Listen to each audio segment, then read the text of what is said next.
Mula naman po sa Metro Manila, mga kapatid, sinita ng Special Action Force o Special Action and Intelligence Committee for Transportation o SAIC ang convoy ng itim na van at SUV na dumaan sa EDSA busway sa Ortigas.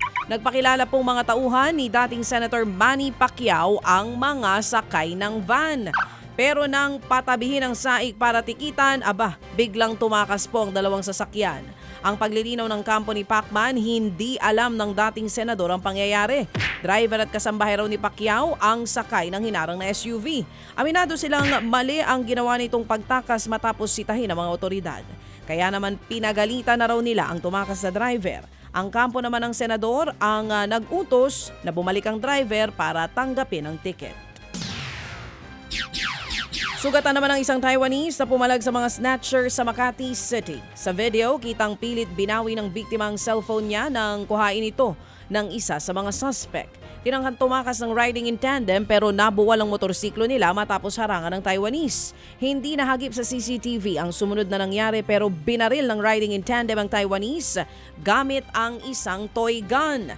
Dinala po sa ospital ang biktimang nasugatan sa ulo. Naharang ang riding in tandem sa checkpoint kalaunan.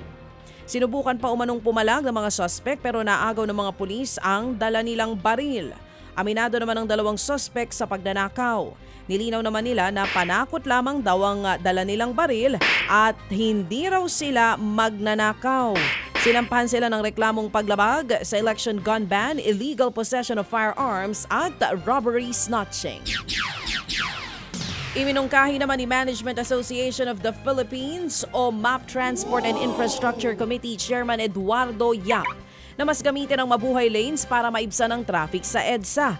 Ayon po kay Yap, mas mainam na solusyon daw ito kaysa tuluyang alisin ang busway. Dapat daw ay sa mabuhay lanes na lamang padaanin ang mga motorsiklo at maging ang bisikleta. Nilinaw naman ni Yap na wala silang pinapanigan sa suhestyon na iyan at nakabase raw sa mga pag-aaral. Pabor din daw ang MAP sa paniningil ng congestion fee sa mga dadaan sa EDSA pero dapat ay unahin muna ang rehabilitasyon ng nasabing highway. Narito pong bahagi ng pahayag kay MAP Committee Chairman Eduardo Yap sa programang ito. Dapat ayusin po yung buong kuan ng EDSA para Class A ang condition. Oho. Pagkayari niyan, then ikuan nila ng congestion fee charges. At hindi naman buong araw may charge.